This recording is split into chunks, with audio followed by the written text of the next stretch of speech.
No século XX, foi escrita uma história cuja importância somente as gerações futuras conseguirão aquilatar. Seus efeitos, já marcantes, podem ser resumidos em quase 400 de livros editados, milhões de exemplares produzidos, contendo páginas assinadas por mais de 1000 autores que se serviram de fatos, nomes, datas, imagens e emoções que requereriam uma mais que prodigiosa imaginação para idealizá-los, o que confirma a autenticidade de suas fontes. O protagonista principal desta história passou pelo mundo mais conhecido por um apelido de infância, e seus valores pessoais, bem como qualquer mérito da obra construída com sua própria vida, preferiu atribuí-los à doutrina espírita. Seu nome, Francisco de Paula Cândido, ou Francisco Cândido Xavier, ou simplesmente Chico Xavier. Neste programa, lembraremos alguns lances que bem demonstram a grandeza dessa existência que se constituiu num exemplo constante de determinação, renúncia, disciplina, dedicação, fé e amor a uma causa em prol da humanidade.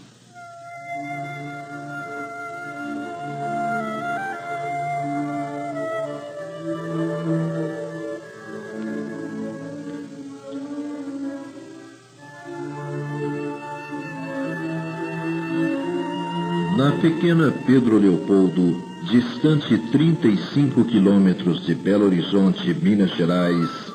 nascia a 2 de abril de 1910 Francisco, sétimo dos 9 filhos de Maria João de Deus e João de Paula Cândido.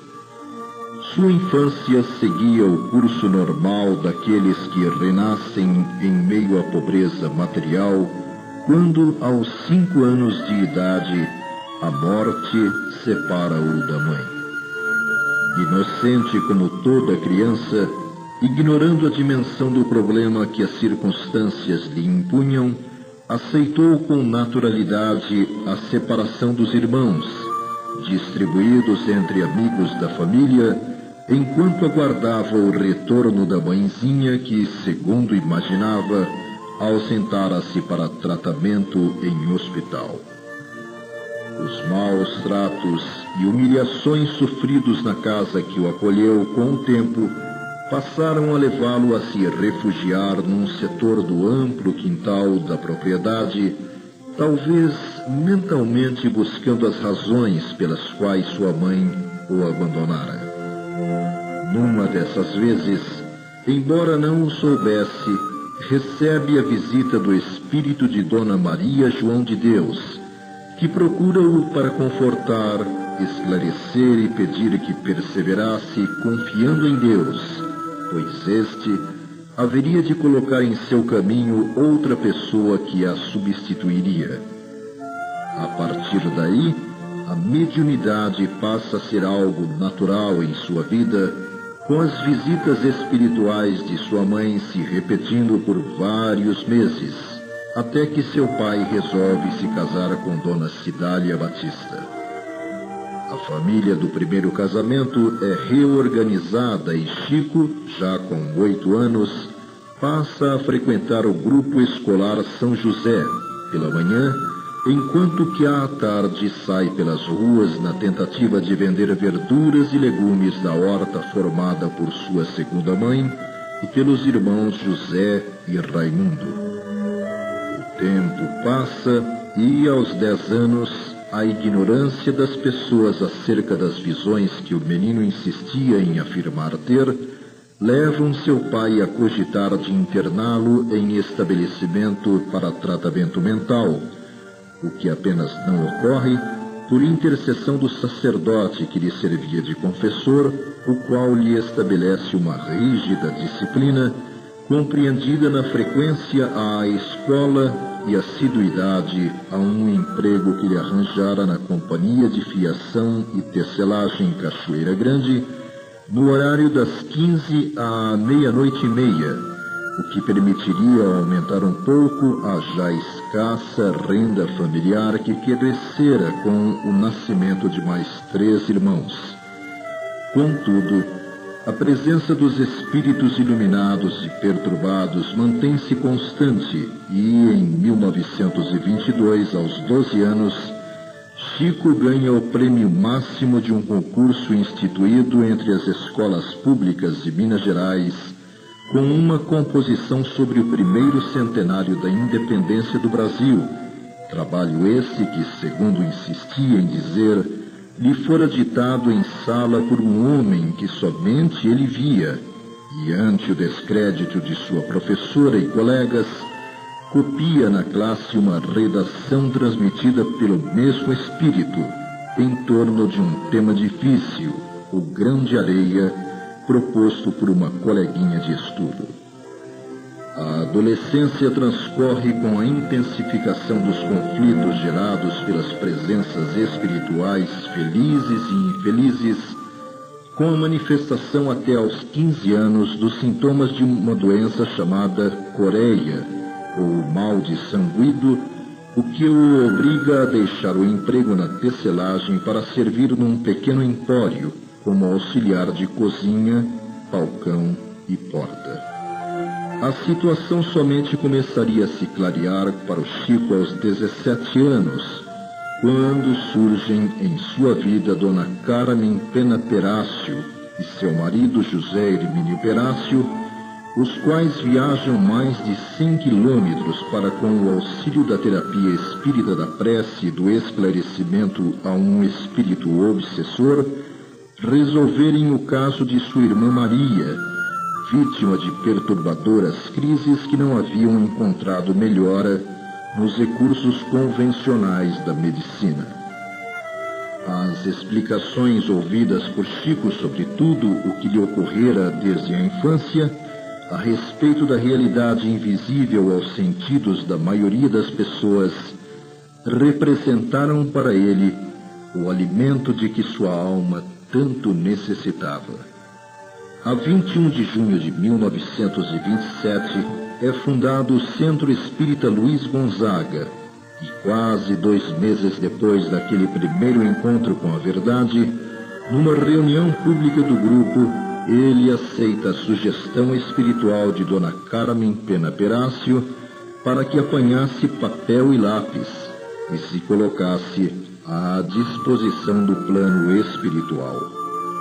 Recebe então psicograficamente 17 páginas de instrutiva mensagem discorrendo sobre os deveres espíritas e assinada por um amigo espiritual.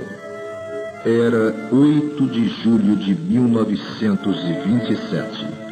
O primeiro passo havia sido dado.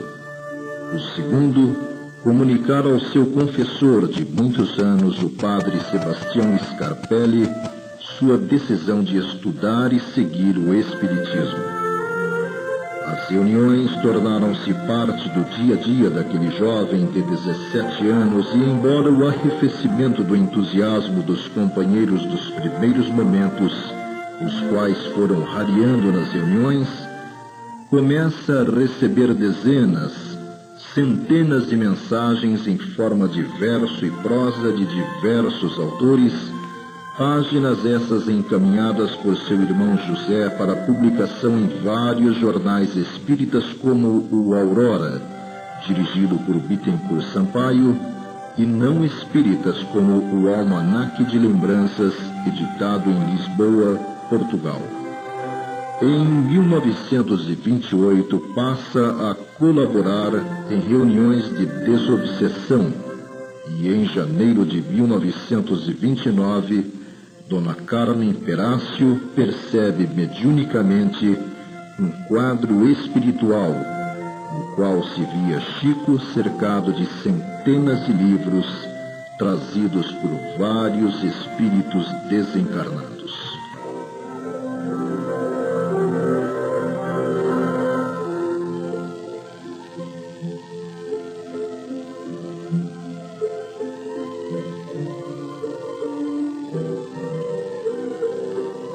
O exercício consciente da mediunidade começou a propiciar a Chico o equilíbrio e a paz que ele, em raras ocasiões, experimentara nos 17 anos vividos até ali,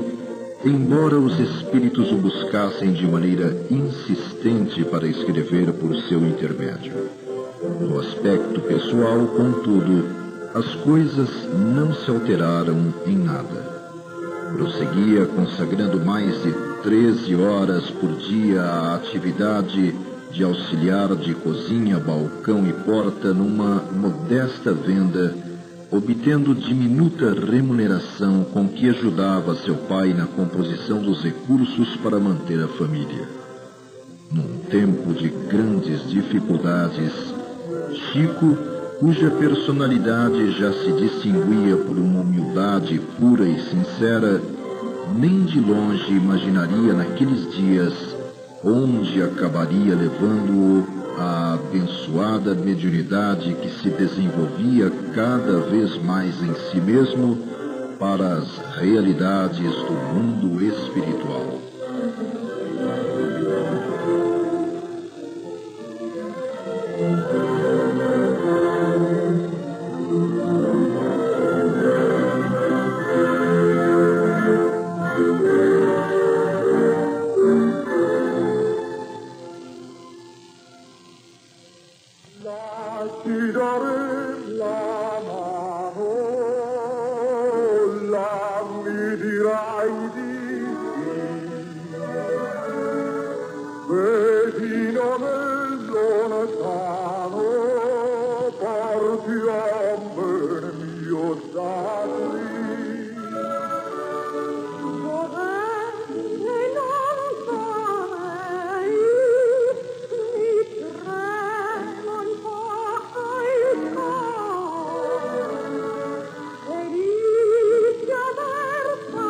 A terceira década do século XX surgiria para um planeta mergulhado em crises econômicas e políticas. Mesmo no Brasil, agitações na região sul do país vaticinavam problemas sociais de desfecho imprevisível. Dada a inexistência de processos eficientes de comunicação de massa, problema que o rádio resolveria pouco tempo depois, essas perspectivas não chegavam a afligir o povo das cidades menores e mais distantes dos centros mais desenvolvidos. Indiferente, portanto, aos acontecimentos mais marcantes da vida da sociedade que se modernizava, Chico prosseguia na sacrificante rotina imposta pelas necessidades de sobrevivência. Acontecimentos inesperados, contudo, começariam a produzir alterações nesse quadro.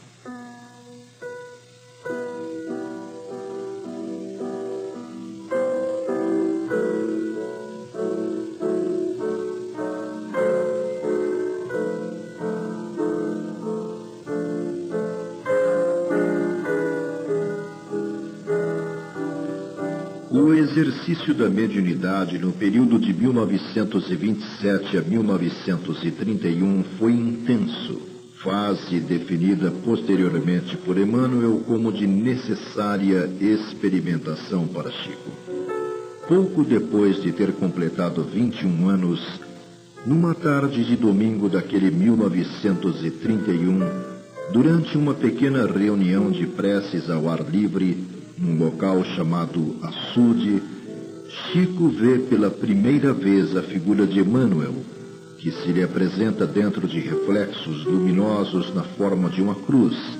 e que, objetivamente, passaria a orientar-lhe o exercício da mediunidade,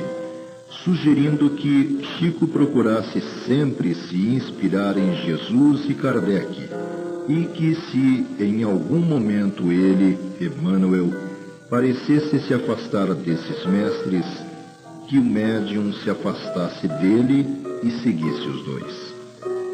Em contrapartida, quase em seguida, ocorre a desencarnação de Cidália Batista, sua segunda mãe, ocorrência de grande repercussão no ânimo de Chico, visto ser ela uma das poucas pessoas que procuravam entendê-lo. A partir de agosto daquele ano, espontaneamente em reuniões ou fora delas, de forma quase impulsiva, 14 espíritos de poetas brasileiros e portugueses, como Antero de Quental, Olavo Bilac, Castro Alves, Guerra Junqueiro, entre outros, transmitiram por Chico 60 poemas que serviram para que Manuel Quintão, então presidente da Federação Espírita Brasileira, com quem Chico já se correspondia há vários anos, tomasse as primeiras providências para a publicação do primeiro livro reunindo sua produção mediúnica. Nos últimos dias daquele primeiro ano da década, desenvolveram-se em Chico de maneira mais intensa e mais clara a vidência, a audição e outras faculdades mediúnicas. Por outro lado, do ponto de vista físico, passou a experimentar a perda gradual da visão do olho esquerdo. 1932 marcaria o lançamento do Parnaso de Além Túmulo, fato que repercutiu além da seara espírita pelo número de renomados autores cujas criações apareceram no livro, merecendo uma crônica de destacado escritor da época, Humberto de Campos, membro da Academia Brasileira de Letras, que, no Diário da Noite, edição de 10 de julho, entre outras considerações, disse que os poetas de que Chico era intérprete apresentavam as mesmas características de inspiração e expressão que os identificaram no planeta. Nos anos que se seguiram, não faltaram também, além dos críticos movidos a preconceitos, aqueles que tentaram convencer o médium a assumir publicamente a autoria do livro, em troca de compensação financeira ou um emprego em que poderia minimizar as dificuldades enfrentadas por sua família, propostas sempre recusadas. Em 1935 surge Cartas de uma Morta, o segundo livro recebido por ele, publicado sob a responsabilidade da LAC, assinado pelo Espírito Maria João de Deus, A própria mãe de Chico, que, atendendo a um pedido formulado pelo filho, narra as impressões iniciais de sua vida no plano extrafísico. Em agosto, Chico passa a trabalhar na Inspetoria Regional do Ministério da Agricultura. Humberto de Campos, desencarnado um ano antes, é apresentado ao Chico num sonho desdobramento, tornando-se presença constante nas suas atividades, escrevendo através dele crônicas reproduzidas em várias publicações que, reunidas a uma série de reportagens desenvolvidas sobre o médium pelo jornal O Globo, compuseram o livro Palavras do Infinito, lançado em 1936. Em 1937, leva Chico pela primeira vez a São Paulo para participar, nas dependências do Teatro Municipal, do encerramento da Semana Metapsíquica, promovida pela Sociedade Metapsíquica, psicografando perante 600 pessoas um soneto de Augusto dos Anjos, outro de João de Deus, além de uma carta-mensagem de Humberto de Campos, sendo que antes dos mesmos manifestara-se Emmanuel, transmitindo uma saudação aos presentes, apresentando duas surpreendentes características. A mensagem era em inglês, idioma totalmente desconhecido pelo médium, e escrita da direita para a esquerda, somente podendo ser lida contra a luz ou ante um espelho. Ainda nesse ano é organizado o livro Crônicas de Além Túmulo, reunindo várias páginas de Humberto de Campos e Emmanuel, do Espírito Emmanuel, compreendendo uma abrangente análise do orientador espiritual sobre questões científicas, filosóficas e religiosas, sob a ótica do Espiritismo. Obra esta somente publicada por insistência do Chico, que chegou a se cotizar com amigos e simpatizantes, já que os editores consideravam que um livro daquele estilo não era comerciável, no que estavam errados, pois, no espaço de poucos meses,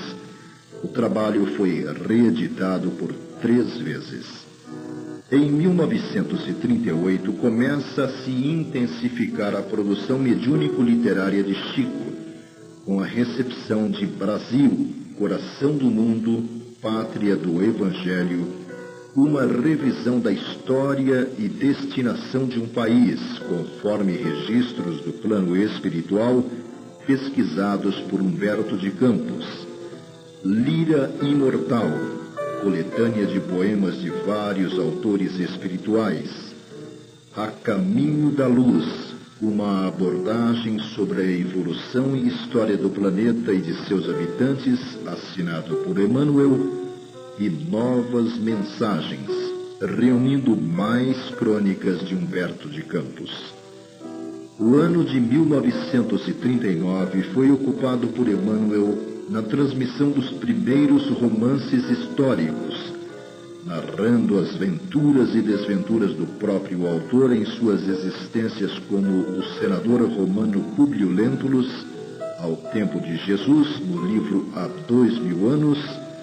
e posteriormente como escravo Nestório, na obra 50 anos depois.